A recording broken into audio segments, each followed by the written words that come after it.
Welcome to Misfit HQ, Drew and Hunter here with your 22.3 quick tips. And we're gonna go over the gymnastics, we're gonna talk a little bit about the double unders and the barbell, but one thing that is great about this workout is that there is a progression built in. And one of the things that can do for us is we can set movement patterns at the beginning with our gymnastics, with being relaxed in the double unders, with the thrusters, and then carry those on. If we start crazy, shot out of a cannon, not really moving well, and then we add weight and we have to breathe heavier and we add skill, it's gonna be much more challenging. So what we're gonna talk about first is making sure that your bar gymnastics are all hip driven. Hunter's gonna do a set here real quick, and you're gonna notice that his hips or his feet are gonna break the plane out in front of the pull-up bar here before he gets that hip extension. Let's go ahead and just give me like 5. Feet are in front, hips pop. The feet create the leverage on the pull-up, and then the hips get you up over the bar. Now I'm gonna talk here for a second so Hunter can rest. When we are doing the chest to bar pull-up, okay, we wanna follow that same movement pattern. The feet are gonna get a little bit more out in front. His torso is gonna get a little bit more behind, but we're still not gonna start pulling, trying to go up until we get that hip extension. We're not gonna use our feet and our entire leg to lift us. It's gonna be our hips. So same thing, watch those feet get out in front, and then watch his hips lift him up. Good. Pretty damn good for someone who has already done 22.3.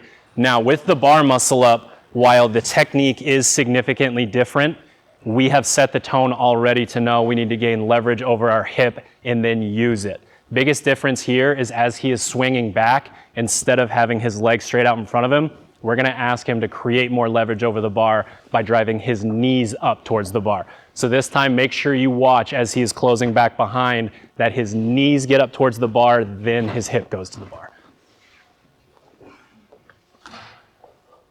Knees, hips. Knees, hips. Good, go ahead and come down. You wanted one more, didn't you? I did.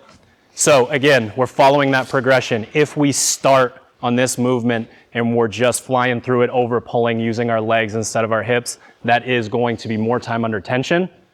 And even if you do pick up the skill on a later round, it's still gonna be more challenging because you had to hold onto that pull-up bar for longer. I'm not gonna make him do any double unders right now, but again, we're not gonna make any of the movements within this workout what they aren't. The double unders are not challenging. They're a throwaway movement in this workout if you just walk up, stay relaxed, and do your double unders like you would in any affiliate class warm-up you've ever done. Make those about breathing, staying calm, doing what you gotta do. Let's go over to the barbell now.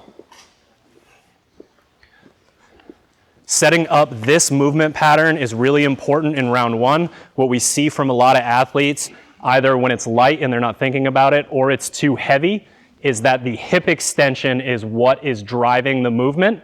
So we get an athlete coming up from their thruster, and then they throw their hips forward, they lean back, head has to go back, and then dive back through the bar. The hip extension should be a byproduct of knee extension. So I'm gonna have Hunter do a set for me right here. And one of the biggest things that I notice when an athlete say they like thrusters, that they're comfortable, that they don't overwork, is that their entire foot stays on the ground. We don't see a ton of movement within the foot. You can go ahead and stop for a second. And again, I'm gonna have him do one more set, but what I want you to notice now that we've looked at his foot is that knee extension that drives down is what really makes the barbell come up. One more set.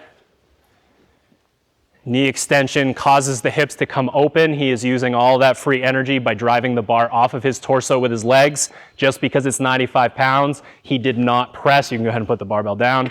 Just because it was 95 at the beginning, he didn't decide that he was gonna do like a SOTS press version where he's halfway up and he starts to press through. We get a lot of free energy from that lower half. We wanna save the upper half for the pull-up bar there. So again, the beginning of this workout, do not make it what it's not about. It's not being about getting shot out of a cannon, doing everything unbroken, inefficiently. Stay calm, set your movement patterns up so that it feels natural as you go along.